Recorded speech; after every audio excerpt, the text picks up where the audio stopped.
కూర్చుండు లక్ష్మణ కుర్తి పీటల మీద కూర్చుండు లక్ష్మణ కూర్చుండు లక్ష్మణ కూర్చుండు లక్ష్మణ కుర్తి పీటల మీద రామసూత్రం చెప్పవయ్యా లాలి పాటలు పాడవయ్యా టిమ్మి నాగార నిమ్మట్టు మోగంగా టిమ్మి నాగార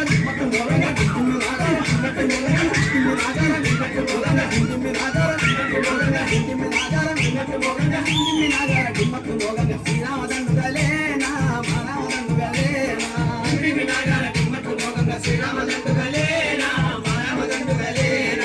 చెప్ప నేను వస్తే కథ చెప్పమంటావు ఏమి చెప్పు గారు ఏమి చెప్పు సీతాదేవి